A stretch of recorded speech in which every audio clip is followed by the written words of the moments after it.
De plus en plus, les jeunes dans la vingtaine se demandent comment est-ce qu'ils peuvent mettre en place un système pour bâtir leur richesse. Et également sur cette chaîne, certains d'entre vous m'ont déjà envoyé des messages ou bien ont déjà écrit en commentaire d'Assise comment devenir riche pendant que je suis encore étudiante ou bien dans la vingtaine. Donc c'est une question qui m'a été posée en fin d'année passée et j'ai mis ça dans mon programme pour pouvoir en faire une vidéo aujourd'hui. Alors, dans cette vidéo, je vais partager avec vous 7 techniques que vous allez mettre en place pour pouvoir bâtir votre richesse dans la vingtaine. Croyez-moi, c'est possible. Aujourd'hui, on voit dans le système anglophone, des jeunes qui se lancent en business, qui deviennent de plus en plus riches entre 20 ans et 29 ans, des jeunes qui sont audacieux, des jeunes qui deviennent financièrement indépendants. C'est encore un tabou, le sujet de l'argent, de la richesse, de l'indépendance financière à l'âge jeune. Donc quand on est encore jeune, ce principe-là est encore tabou dans nos pays. Dernièrement, je suivais un reportage sur certains enfants, 2 jeunes filles, donc 2 sœurs de 8 ans et 12 ans aux États-Unis qui avaient lancé leur business de vente des gadgets qu'elles-mêmes confectionnaient à la main et qu'elles vendaient dans les surfaces. Elles-mêmes partaient en route et essayaient de vendre et proposaient même des partenariats avec des supermarchés et certaines boutiques de leur quartier. Et on parlait d'un chiffre d'affaires de 8 millions de dollars sur l'année. Voilà 2 enfants à moins de 20 ans qui ont déjà un chiffre d'affaires de 8 millions de dollars sur l'année. Également, je suivais un autre reportage sur un jeune du Nigeria qui a lancé sa ferme, un jeune de 23 ans ou 21 ans, en master en économie, qui a lancé sa ferme. Aujourd'hui, sa ferme compte plus de 1000 têtes. Donc, vous comprenez ici que c'est possible. On a juste besoin de mettre en place quelques astuces ou d'appliquer quelques techniques, celles que je vais partager avec vous dans cette vidéo. Si vous mettez en pratique ces techniques, vous allez avoir du résultat en peu de temps. Donc, si cette vidéo t'intéresse, reste jusqu'à la fin parce que la 5e et la 6e technique que je vais partager avec toi vont vraiment t'aider à bâtir un système de richesse dans la vingtaine. On se voit après le générique.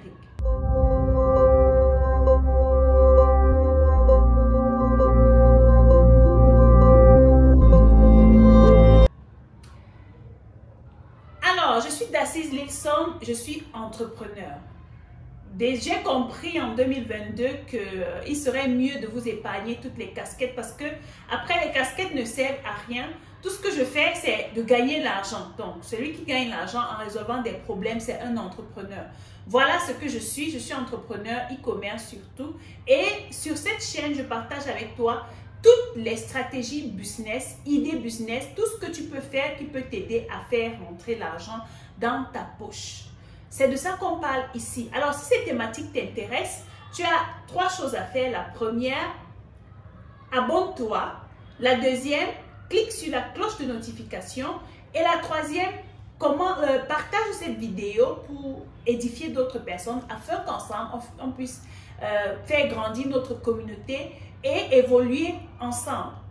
Si c'est déjà fait, on va passer rapidement à la première technique. La première technique, c'est de budgétiser. Au 21e siècle, ou bien depuis la nuit des temps, c'est à chaque individu de dire à son argent ce qu'il doit faire. L'argent, c'est un bon serviteur, mais un très mauvais maître.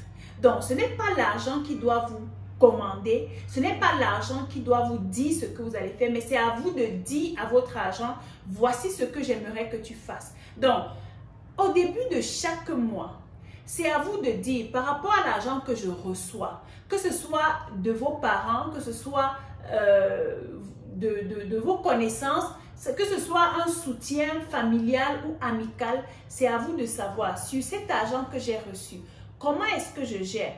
Supposons que vous êtes étudiant et que vous avez 100 000 francs par mois. Qu'est-ce que vous faites? Au lieu de dépenser votre argent de façon anarchique, Mettez en place un système de budgétisation en disant les repas me coûtent tel montant. L'habillement me coûte tel montant. Mes photocopies en tant qu'étudiant me coûtent tel montant. En budgétisant, le transport me coûte tel montant. Mes épargnes doivent me coûter tel montant. C'est très important. Ce que certains jeunes font, commettent comme erreur, c'est que dès qu'ils reçoivent l'argent, ils se disent « Ok, c'est l'argent, c'est mon argent, c'est l'argent du mois, je dois faire tout ce que je veux avec. À la fin du mois ou bien en début du mois prochain, je vais recevoir un autre argent. » Non. Quand tu veux bâtir un système de richesse, tu dois apprendre à budgétiser. Dis à ton argent ce qu'il doit faire. Et pour y arriver, il te faut une bonne dose de discipline. Le plus important ici, c'est de retenir que utilise la méthode qui fonctionne avec toi. La méthode de budgétisation qui pourrait fonctionner avec moi ne pourrait peut-être pas fonctionner avec toi. Donc, en fonction de tes objectifs, en fonction de tes charges, en fonction de tout ce que tu as fait dans le mois, essaie de répertorier où est-ce que ton argent doit servir et tu dispatches tout cela en gardant une partie pour tes économies et c'est de cette façon que tu évolues dans ta budgétisation. La deuxième technique, c'est de commencer à investir pour ta retraite. Ça peut paraître absurde, mais c'est quelque chose de très important. Écoutez, si vous êtes étudiant, c'est le moment pour vous de mettre de côté de l'argent bloqué. J'ai un petit frère à moi qui a commencé à le faire dans une microfinance de la place et je ne peux pas vous dire quel est le montant qu'il a en compte bloqué aujourd'hui. Depuis plus de 2 ans, ce garçon met une somme chaque mois dans un compte bloqué et il a dit à la microfinance, je voudrais récupérer cet argent après 5 ans. Et vous savez quel âge il a? Il a 23 ans aujourd'hui. Et c'est quelque chose qu'il a commencé à 20 ans, 21 ans, je pense. Vous pouvez imaginer combien il a dans ce compte, même si c'est seulement 10 000 francs qu'il décide de mettre dans ce compte tous les mois, ou 5 000 francs. En 5 ans, ça va donner combien? Maintenant, si vous êtes employé, vous pouvez mettre également cette technique en marche avec votre employeur en lui disant « Je voudrais qu'à la fin de chaque mois, tu prélèves tel montant sur mon salaire et que tu me bloques cela dans un compte qu'on aura créé, qui sera un compte bloqué. » Ça fait en sorte que vous soyez discipliné, que vous appreniez à vivre avec ce que vous avez. L'argent que vous mettez de côté, croyez-moi, ça vous fait mal. Et à chaque fois, vous serez tenté à toucher cet argent. Je me rappelle lorsque je formais les étudiantes d'un institut de beauté de la place, je leur parlais de quelques techniques pour améliorer leurs finances et je leur parlais de cette technique-ci. Certaines disaient, voilà, on a fait un challenge d'une semaine et après une semaine, elles se sont rendues compte de combien est-ce qu'elles ont pu mettre de côté. Et le samedi, il y en a qui ont décidé de piquer sur cet argent-là, tout simplement parce qu'elles ne parvenaient pas à résister. C'est pour cela que j'ai dit à la première technique, vous avez besoin de beaucoup de discipline. Donc, celle-là n'a pas pu tenir et elle a prélevé cet argent-là pour aller faire autre chose. Je pense que c'était pour se coiffer. C'est parce qu'elle ne comprend pas l'importance de mettre l'argent bloqué.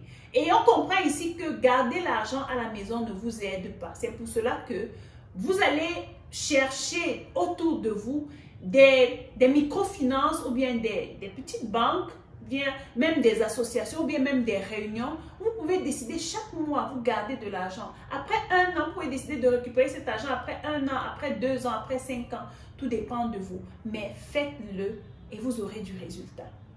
La troisième technique que vous devez appliquer si vous voulez bâtir une richesse dans la vingtaine, je vais diviser cela en 3 étapes. La première chose, c'est de demander une augmentation de salaire si vous êtes employé. Cela veut dire tout simplement, si vous travaillez dans une entreprise de la place, vous pouvez décider de demander une augmentation à votre employeur. C'est très stratégique. En fonction de vos compétences, en fonction de ce que vous savez faire, de ce que vous apportez à l'entreprise, vous pouvez aller tout doucement voir votre employeur et lui faire part de votre besoin à avoir un salaire un peu plus élevé que ce que vous avez en ce moment.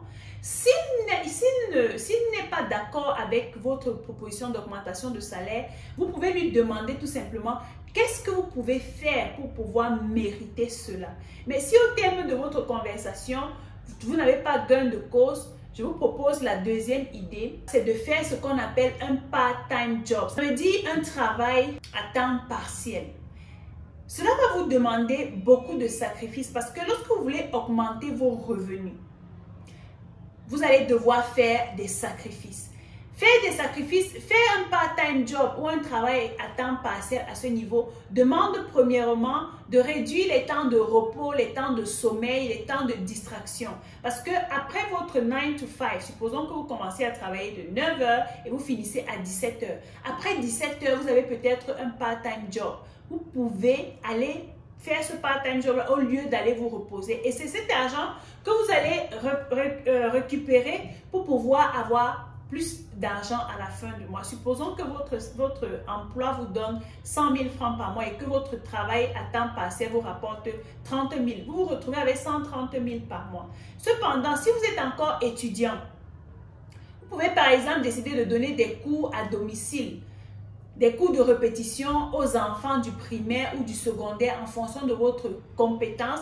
Et je crois que les répétiteurs par mois en classe intermédiaire, ça doit être 10 000 francs ou 20 000 francs le mois, ou bien en classe d'examen à partir de 30 000 francs à montant par mois. Vous voyez à ce niveau que votre revenu augmente.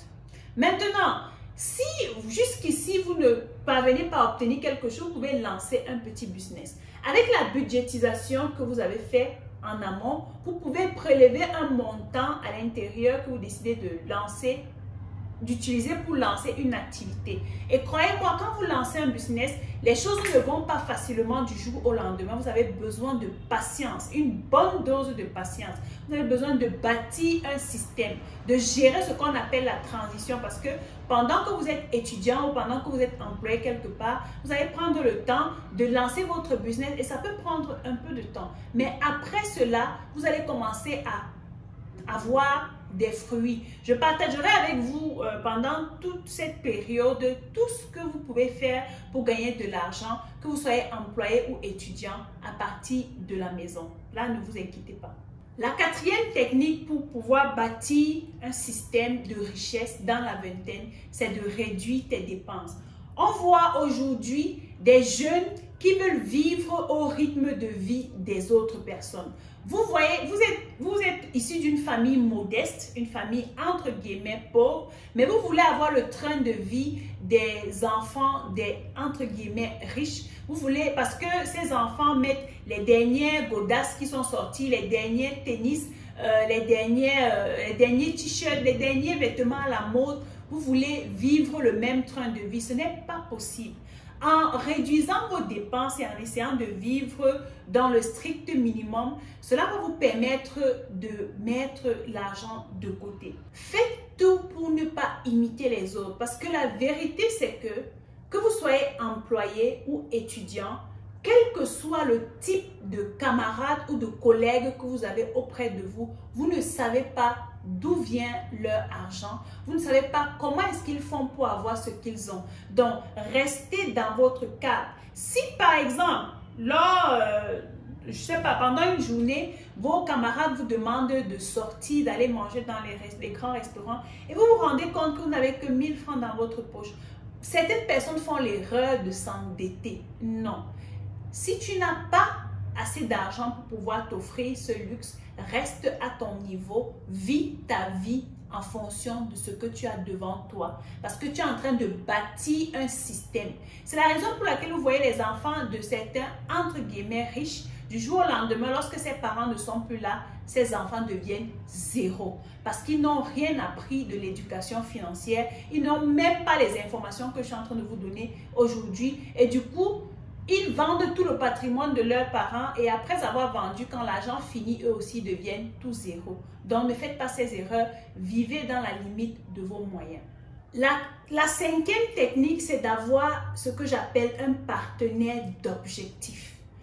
Vous savez, quand tu te retrouves dans ce système, quand tu as ce plan de vie, quand tu as cette vision, quand tu sais où tu veux aller, quand tu veux devenir riche avant de terminer ta vingtaine, tu dois être focus. Tu dois être focus dans le sens où tu as besoin d'un partenaire d'objectif. J'appelle cela partenaire d'objectif. Pourquoi? Parce que tu as besoin de quelqu'un avec qui tu évolues. Quelqu'un qui poursuit la même chose que toi. Quelqu'un à qui tu vas rendre compte. Ça veut dire quoi? Supposons que tu as pour objectif de gagner, d'avoir 5 millions de francs dans ton compte bancaire à 27 ans, par exemple, ou bien à 25 ans.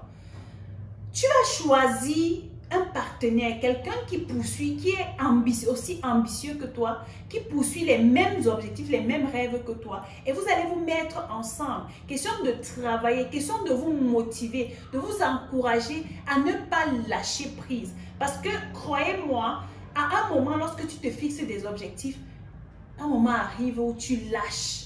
Où tu as envie de dire, mais ça c'est même quoi? Ce sont les objectifs de quoi? Je ne peux pas vivre ma vie comme les autres. Non, tu auras besoin de quelqu'un qui va te rappeler à chaque fois. Voici où on est en train d'aller. Prends courage, fortifie-toi, allons-y. On y est presque. Ensuite, toujours dans ce partenaire d'objectifs, tu as besoin d'une personne qui est au-dessus de toi. Quelqu'un qui a déjà atteint les objectifs que toi tu poursuis. Cette personne-là va te dire, voici ce par quoi je suis passé. À ce niveau, j'ai eu des problèmes parce que. Voici comment tu peux faire pour éviter. On appelle cette personne-là un mentor qui entre toujours dans la catégorie de partenaire d'objectifs. Parce que ce mentor-là va tout faire pour te propulser. Par contre, si tu te mets avec des gens qui n'ont pas de vision, qui ne savent pas ce qu'ils veulent, qui ne veulent pas devenir riches avant 30 ans, ces personnes vont te tirer vers le bas et à un moment, tu vas te rendre compte que tu lâches, tu commences à vivre la vie de tous les jours et puis tu retournes dans la case départ et je ne pense pas que c'est ce que tu veux. La 6e technique que tu vas mettre en place pour bâtir un système de richesse dans ta vingtaine, c'est que tu vas prioriser ton développement personnel. Il y a un mentor qui m'a dit un jour d'assise, la vie c'est la croissance.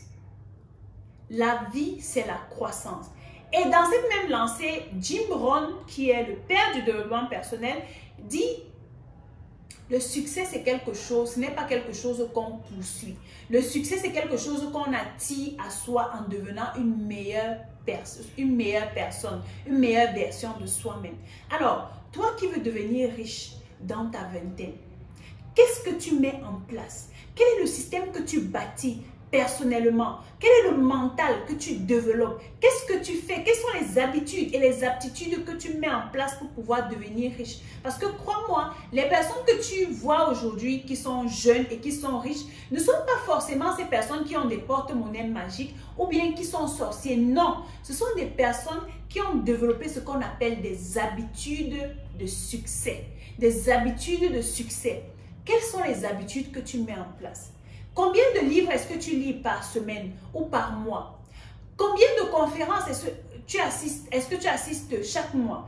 Combien de formations est-ce que tu fais chaque année, chaque mois? Qui sont les personnes que tu écoutes? Qu'est-ce qui rentre en contact avec tes 5 sens? Ça veut dire que qu'est-ce que tu vois? Qu'est-ce que tu entends? Qu'est-ce que tu touches tous les jours? Qu'est-ce que tu goûtes? Qu'est-ce que tu ressens? Tout cela entre dans ce qu'on appelle les habitudes de succès. Tout cela entre dans ce qu'on appelle ton développement personnel. Et crois-moi, pour pouvoir faire toutes ces choses, il faut être une personne radicale. Il faut être une personne qui sache ce qu'elle veut. Parce qu'à un moment, si tu ne sais pas ce que tu veux, si tu m'entends parler, si tu m'écoutes et que tu veux mettre en pratique tout simplement, vaguement comme ça, tu ne vas pas t'en sortir. Tu dois savoir exactement ce que tu veux. Décider d'être discipliné et radical. Tu ne dois pas accepter que certaines personnes viennent te distraire dans ta procédure. Je me rappelle lorsque j'étais en Chine et que j'avais besoin d'enclencher ce processus de développement personnel, il avait fallu que je trouve des stratégies pour m'enfermer dans ma chambre et faire une simulation comme si je n'étais pas là. Pourtant, je passais toutes les journées enfermée dans ma chambre à lire, à me former, à apprendre, à assister aux webinaires en ligne. Et c'est tout cela qui m'a forgé à devenir une meilleure version de moi-même et à avoir un mental de lion. Alors, la 7e technique que je partage avec toi ici pour t'aider à bâtir ta richesse dans la vingtaine, c'est de rester intentionnellement concentré sur tes objectifs. Tu sais, bâtir la richesse prend du temps. Je voudrais que tu sois conscient ou consciente de cela. Ça va te prendre du temps. Mais pour pouvoir y arriver, pour pouvoir rester intentionnellement concentré, tu as besoin de ce qu'on appelle un plan pour tes finances. La gestion de tes finances doit faire partie intégrante de toi à travers les habitudes que tu développes, que tu mets en place. Comme on a vu en amont, tu ne dois pas te laisser distraire par tout ce qui se passe autour de toi. Reste intentionnellement concentré. Ça va te prendre du temps. Décider de ne pas aller en boîte, décider de ne pas t'acheter de nouveaux vêtements, décider d'épargner, de ne pas aller au restaurant, décider de rester à la maison, d'acheter des livres au lieu d'acheter des nouvelles chaussures, décider de vivre dans une petite chambre au lieu d'aller louer un grand appartement. Tout cela va te demander beaucoup de sacrifices. Et pour que tu puisses faire ces sacrifices-là, tu dois rester intentionnellement concentré. Si tu le fais pendant 5 ans, 10 ans successifs, à partir de 30 ans jusqu'à 40 ans, tu seras fier de toi. Même si tu n'as pas atteint 5 millions, 10 millions que tu voulais avoir dans ton compte bancaire, au moins tu serais devenu une nouvelle personne. Après ces 10 années de sacrifice, tu auras un nouveau visage. On va plus te respecter. Après, tu ne le fais pas forcément pour qu'on te respecte, mais toi-même, tu vas te respecter. Tu seras fier de toi. Tu seras fier de tes accomplissements. Tu seras fier de la personne que tu es devenue. Vous savez, le plus important dans le processus, c'est la personne qu'on devient. Le résultat qu'on poursuit, ce n'est qu'une gratification à la fin, mais la meilleure gratification, c'est la personne que tu deviens. Alors, on arrive au terme de cette vidéo. J'ai partagé avec toi ces 7 techniques pour t'aider à bâtir ta richesse dans la vingtaine. Dis-moi maintenant dans les commentaires, qu'est-ce que tu vas mettre en place dès maintenant pour commencer à bâtir ta richesse avant 30 ans? Laisse-moi cela en commentaire, ça me ferait plaisir de savoir. Et je te prie de partager cette vidéo pour inspirer plusieurs autres jeunes qui se trouvent auprès de toi et qui aimeraient justement bâtir leur richesse avant 30 ans. Et je te donne rendez-vous pour la prochaine vidéo. D'ici là, comme d'habitude, think like a lion.